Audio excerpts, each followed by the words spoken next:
Welcome to Health Stealth Radio, where we move away from the mundane to gather insights from the shadows of enterprise and patient cybersecurity. Yes, we surely believe that traditional themes like endpoint software and zero trust are critical, but given massive advances in AI, remote and wearable device hacking, and data hostage negotiators, there's a much darker side to cybersecurity, and not everyone is quite willing to talk about it in public. Health Stealth Radio will thrive on these topics and encourage fireside spats to debate them. Here's your host, Frank Cutitta. I'd like to welcome you all today to Health Stealth Radio. It's been a little while. We've been doing a lot of traveling, a lot of industry events going on, sort of just catching up here. And in doing so, I have the pleasure of having Dave Bailey. He's Vice President of Consulting at Clearwater Security. We're going to be talking about cybersecurity, given that Health Stealth Radio is talking about the shadows of cybersecurity in the various quarters they are. We used to be able to do programs like this every 6 months or so to get people's insights on happenings in the industry.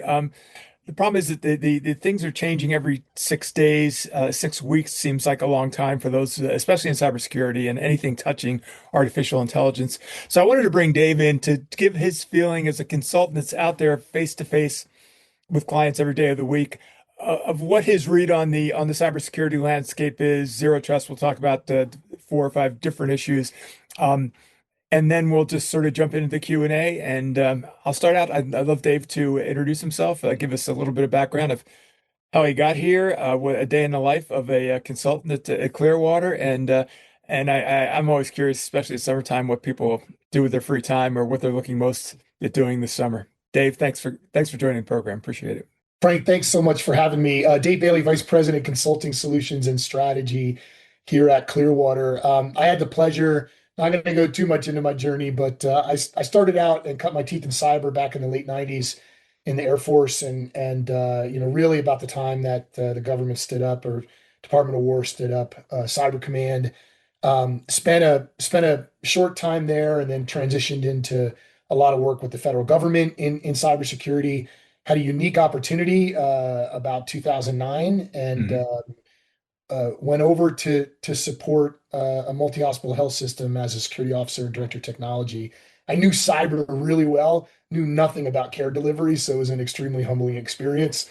After about 6.5 years of building a program, had an opportunity to move into a consulting role, and have been focused in healthcare cybersecurity consulting now for almost coming up on my 10-year anniversary. And congratulations.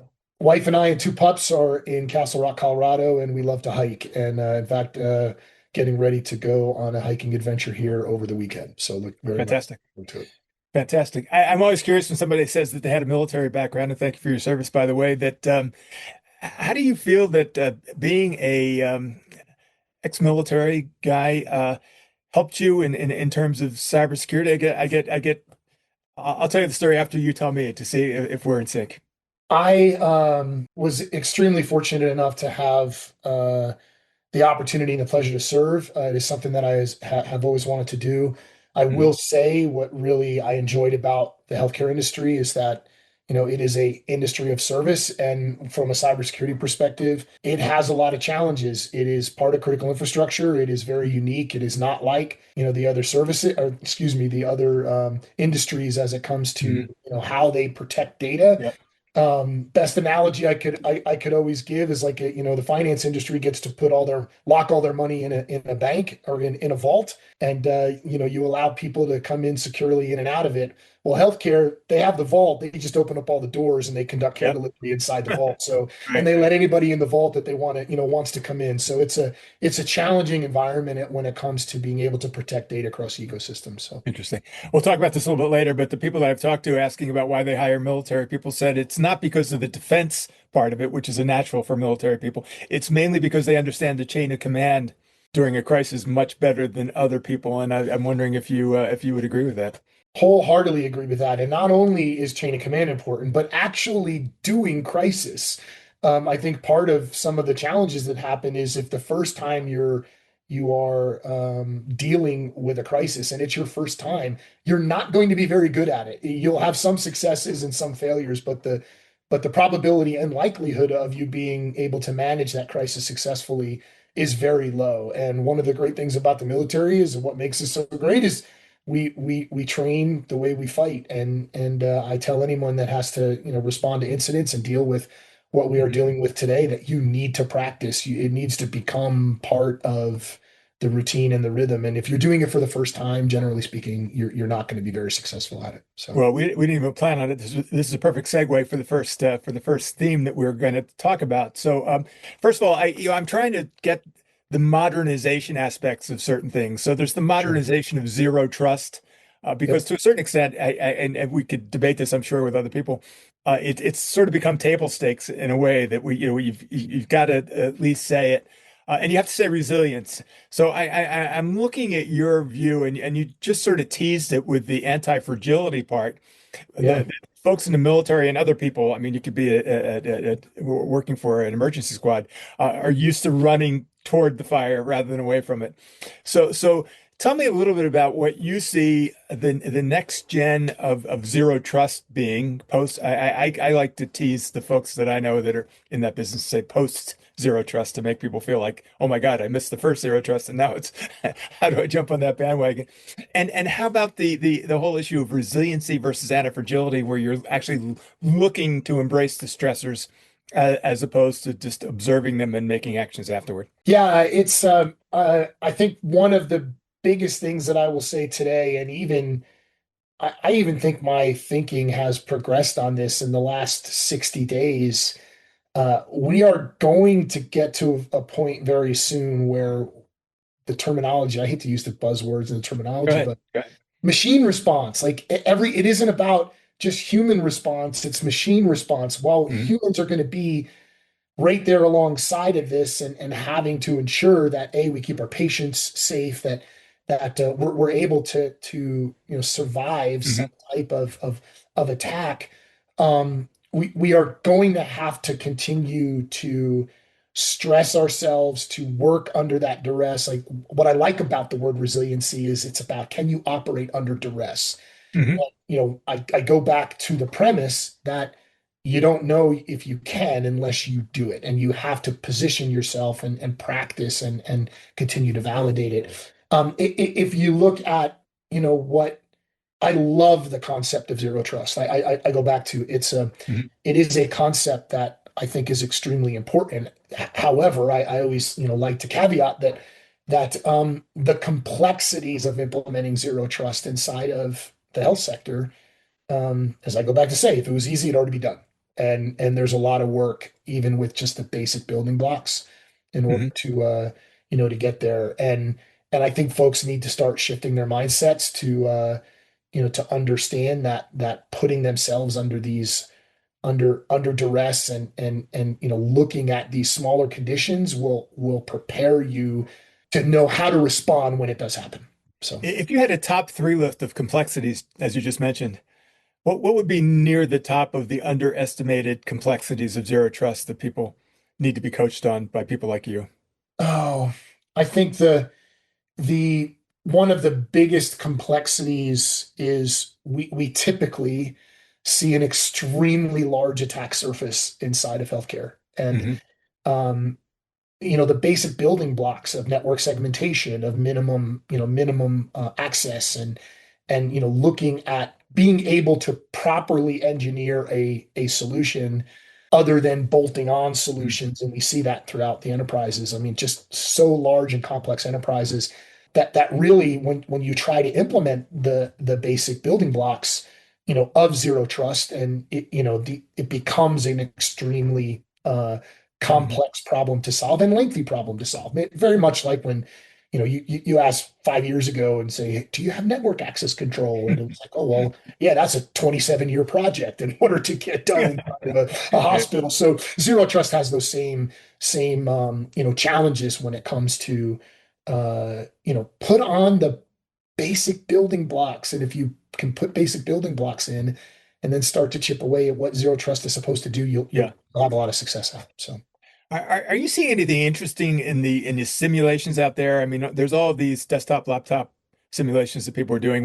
I mean, we obviously get simulations of sort just by phishing, tests and things like that. So, what are you seeing in terms of controlled failures of how people are going about actually making it feel like it's real? We did a thing with Digital Health Most Wired with South Coast Hospital Yeah. here in Massachusetts, who purposely did a shutdown that very few people even knew about. It seemed very real. What's Clearwater doing or seeing with their clients that are doing this kind of thing? Well, I will tell you the short of this story is that we are not seeing enough of it, Okay. and what I will say is I will tell you about some best practices. I mean, some best practices say that if you have redundant capability and you were supposed to automatically fail over to protect your patients, Hmm. do you? And I know organizations that are flipping the switch. They're shutting it down and they're letting it roll over and Yeah. they're going through that operation. And those are the types of things that process and procedure wise they need to do. Now, from an innovation standpoint and a simulation standpoint, I would implore in the conversations we're trying to have is like, hey, you got to take your existing hamster wheel program of validating annually and look at some of the innovation that is happening today. There's a tremendous amount of innovating in this space when it comes to how can Hmm. I implement artificial intelligence and create more realistic simulations and build out the rigor that's going to help your employees and the people that are responsible for running the business, be able to understand and react to what some of the potential threats are. If you look at what's happening in healthcare today, I think if you were to say, where's the AI threat today in healthcare, a large portion of that threat is in social engineering. It's being used like how can we deploy artificial intelligence to make social engineering attacks? Right. It's happening today. So using simulation in that and continually training and innovating with artificial intelligence as well, I think will help folks out. And that's what we're trying to talk to them about. So, In the spirit of a great segue that we didn't plan, I mean, our next theme is agentic AI. I mean, if you had to go on the Billboard list of top songs for 2026, obviously you can't. I lose my journalistic license if I didn't mention agentic AI in some way, sure. shape, or form. So, as opposed to AI, how is Clearwater and yourself seeing the agentic part of that, and how much of it is tangible? Obviously, most of the work with agentic right now that people feel safe about is rudimentary tasks and process automation of admissions and billings and things like that. Where do you see agentic AI right now versus like, oh my God, in another year it's going to be able to do this, and what's it being done? What's being done with it right now? Yeah. Tremendous amount of innovation. I'll make, I don't want to bounce around in this, but I think it's important to look at it from some different perspectives. I think, and what I generally see, and once again, I'm going to say the word generally, uh, the closer you get to point of care, um, the scarier and riskier the deployment and use of agentic AI is, Totally and agree. organizations are starting to put the right governance and risk management into that practice to understand, what the risks are. The farther away you get from point of care, some tremendous innovation in as far as how can I take a process that, Agree. and save time and what we are seeing and the challenges to that is how do you do that without slowing innovation down?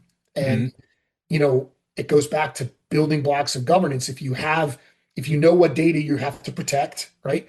Regulatory responsibility and the need to protect, sensitive information, it doesn't get easier with artificial intelligence. It actually gets a little bit more challenging when you look at, Agreed. Yeah. you know, I one of the examples I like to use is it's great that you went out and signed that enterprise. You got that enterprise license with Anthropic and you're using Claude, and you Hmm. and you signed a BAA. So now you have a HIPAA compliant, platform to use AI. Doesn't mean you can now connect your Office 365 tenant to it and Okay. process protected. Like everything has to still downstream look at. You could do it as long as you hit the gates and rigors and still protect that data throughout its ecosystem. So The regulatory challenges are still there. They are still present, and not necessarily just regulatory. The compliance challenges are don't get any easier when you are trying to innovate across different data sets and different things. But so many, like when you look at what agents can do for you, I would employ every company, embrace it, figure out what that is, and be able to put the right governance around it so you can take those things and scale them and make them benefit your employees and be better, stronger, faster. I think if Yeah. you don't, you're going to get run over, in my opinion. So governance used to be the word that was, if there's a governance meeting, so I'm taking that day off. I mean, I think you'd agree, having been around recently, that it's sort of the cool place to be right now. That if you miss the governance meeting, you could be, pardon me, you could be screwed.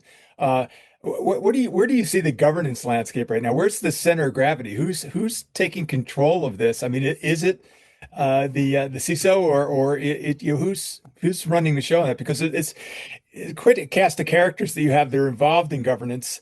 And I always say, how many, when you have your initial meeting, how many people do you have in the room in the governance team, and how many pizzas do you have to order? Sure. This is a great question. Once again, depending upon the type of healthcare organization, I will say in our conversations across the sector, it's a little bit of a mix. You've got maybe CIOs and CISOs that are trying to champion AI, and you've got the CIO that wants to innovate, you've got the CISO that wants to pull the reins back. The You've got CFO who wants to take all the money away, right? yeah, CFO says no, we're not paying for any of this. But anyway, it's the short of the answer is the only way to be successful at governance is to get the right stakeholders in the room. Yeah. If you don't know what the right stakeholders are, then go talk to someone who can advise you on that and consult on, with you. This is a business problem. This is not a CIO's problem. When it comes down to understanding and accepting risk of artificial intelligence, the business needs to know, what it is. I like to say governance is getting to the start line. I tell people that all the time. Governance, you can say, hey, I have governance. That's great. You are now at the start line. You have to manage artificial intelligence risk throughout its life cycle. It's great that you put a committee together and you approved to use that AI technology. What are you doing 6 months from now to ensure that that technology hasn't introduced risk, that it's validated, that it's performing as expected, that you have the human in the loop processes, that you can respond to an incident when 6 months down the road, something happens and now you have to respond. These are all the things that people still have deer in the headlights with. So they're still So in the content world, I mean, we have to look through both sides of our brain. We have the new, you'll see where I'm going with on this. I'm not going off the rails. We have to write to the search engine optimization algorithms, and we have to write to these people called human readers that are looking at this stuff. I think in my experience in running cybersecurity conference, it's sort of the same way in what you're saying. To what extent what proportion would you say is human intervention supported by artificial intelligence, or artificial intelligence getting there that it could sort of operate on its own with some of these cyber algorithms? I would say right now that twofold. Let's talk about the good guys. If you are not implementing a AI defensive strategy on how you are going to deploy artificial intelligence to be able to respond at machine speed against other AI, that you are behind. So you need to be looking at your technology stack in order to do that. On the how do I determine and use artificial intelligence? Once again, the good guys. I don't believe that just manual processes of random checking of artificial intelligence is the right path. Once again, Interesting. I think you're going to have to invest in technology in order to monitor the risk and performance, like monitor the security of the artificial intelligence model, as well as the performance of it. When is it starting to drift? Has it hallucinated? Is there corruption? And then build in playbooks to respond to that when it does happen. Interesting. I want to move along because this is all related. I love terms and buzzwords that sort of come to life in a different area. So I think you and I both lived in the shadow IT period, and I lived through shadow marketing, where IT people wanted to bring in marketing people rather than using the marketing people. So it was a sort of a battle. of the minds in both directions. And now we have shadow AI. I mean, the amount of I hear just ridiculous numbers of the number of apps that are being used by nurses, doctors, patients Yeah. in a hospital setting are just crazy in terms of the sheer number that they're using. So what about the ability to control those in this whole new area of shadow AI? Where do you see people going with that? Well, it is one of the biggest challenges that I think overall organizations are facing. Hmm. I think that if you look at one of the first building blocks of governance, you cannot govern what you don't know. So in order to know what you need to govern, you need a good AI inventory. And it's extremely important to have that AI inventory and Hmm. put the practices in. Doesn't mean it's going to be easy. And the other challenge that is out there is that I laugh at this all the time. 2 years ago, every vendor of software and hardware had something in their marketing material that said AI this and AI powered and Yeah, AI. yeah. AI washing, I call it. Yeah, and now when people are actually starting to say, okay, so tell me more about that AI that you have on that. Oh, well, it may not like the rigor that we need to go through now in order to Exactly. understand what artificial intelligence technology is embedded or used in our current AI, platforms and things that our businesses rely upon.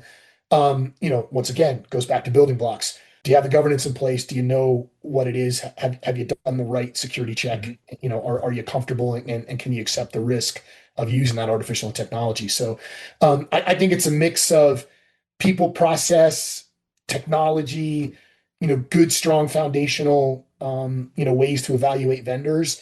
And once again, this is a roll your sleeves up Yeah. and get to work. This is not an ostrich in the head in the sand problem. Like if you don't know what AI is in use in your environment, you need to put start start today. So We write a lot of content, and to your point, I mean, AI has been it's like oxygen. I mean, there's no reason really to even say it unless you really absolutely don't have it. Like we just don't believe in that. So I tell our content teams that if you're going to use the word AI, that you better have four hyphens after it because AI by itself, even agentic AI, is like people eyes glazing over. So I'm always curious how deep we can go into the AI that we're talking about and evaluating a lot of marketing materials. I think you're exactly right that it's. I wrote an article about AI washing quite a while back. Just yeah. that it was almost like Tourette's. I mean, you just had to say it over and over again. And I think it's important to understand what it is we are talking about at what level. I know from a Clearwater perspective, transparency is big. You want to let your clients, your audience, your whatever know how you're using artificial intelligence. You want to build the rigor in, to validate it. I always go back to say, AI won't replace you if, it may replace you if you don't understand the outcome. Like everyone still Mhm. needs to understand what the outcome is and go through a validation process, and be transparent in how they're doing it because what is artificial intelligence use about? It's about trust. And in order to gain trust of readers, of clients, of patients, of employees, whatever, are you transparent about what that use of artificial intelligence is? Mhm. There are powerful uses. I I I I tell this example. My dad was in ICU not too long ago. He's great. There's no problems. He's fine now. But I was in the care team model every morning, and they were using an Epic AI generated summary out of Epic in the care team model every morning. And these are great things. Like if you look at that, these Yeah. are great things. It makes doctors and nurses and clinicians better at what they do because Yep. anyway, we all know the great capabilities that can happen comes down to trust and put the right rigor in so you can Exactly right. demonstrate that trust. So Ambient's a perfect example of that now, where it's getting 100%. close to the patient, but it's still workflow Yeah, related. So that's where you start hitting that third rail a little bit. Okay, so you hit it a what's it little bit. doing Yeah, other than that? The one I heard recently, which was sort of interesting, is that the algorithm was so much smarter than the physicians that as they were dictating, the algorithm was finding ailments that for yeah, ICD codes that really they would never have thought about. So they were finding the costs were going up because you had to have a human going in and look at the ICD codes and say, sorry, not that in this case. Yeah. Yeah. With So I power want to I comes. want to make I want to make sure we're moving along. And this is one that's been around for a while, and it's sort of like blockchain that I think I have it figured out, but I'm not quite sure yet. So I want to talk a little bit about what Clearwater and yourself is seeing in quantum readiness and quantum computing. I know the readiness part is in it should be in caps because everybody's been getting ready for it for quite a Yeah. long time right now. And where do you see the rubber starting to hit the road on that? Well, we're not, but I would advise anybody at this stage of the game, from a quantum perspective, is quantum in healthcare is a risk. Now, when is it going to come to fruition? What is the threat capability? What is the Mhm. likelihood of that happening? I think it's important that organizations start managing it as a risk, and once you manage it as a risk, you can apply the appropriate, resources and, time, money, and resources, Mhm. as we like to say, to remediate it. I think it needs to be a board level discussion at a minimum. It doesn't need to right now. Mythos class AI models are probably the top Mhm. of mind, but it's got to be a part of a long, longer term plan in order Mhm. for folks to be able to inventory the crypto they have, determine what it's going to take in order to transition out. And get ready for when, ultimately quantum encryption Mhm. is here. I lied about a closing question. I have one more, and it's a selfish question because I just ran a conference called Compassion IT, the intersection of compassion and technology. How Okay. would you characterize the burnout among CISOs and security people right now in healthcare? The burnout's real. I think, I don't believe it's just the threat environment in the burnout of CISOs. I mean, if you look Mhm. at healthcare, the operating margins Mhm. are not always good and attractive. The budgets are flat. Yeah, They're being asked to do more with less. Um, and then you pile the threat on top of that. At any given point, yeah, they could be in a position where they could really, have to respond to something very disruptive and yeah. That's and why it's interesting. We're seeing dangerous. Clearwater, who's a cybersecurity expert, is becoming a behavioral health company as well in terms of helping Sure. CISOs remain sane and not get Yeah. fried. Great words of wisdom here, and some great closing remarks at the end. I really appreciate your time and the great work that Clearwater is doing and your relationship with Chime. So, David Bailey, thank you very much. Frank, it was a pleasure, and Let's hope do it you have a great again. day. You too. Thank you for joining us today in the shadows for this episode of Health Stealth Radio with Frank Cutitta. If you like the program, please be sure to share your comments on our social media sites, or feel free to contact us with suggestions for new and stealthy show themes. We look forward to welcoming you again for our next broadcast. In the meantime, stay safe out there.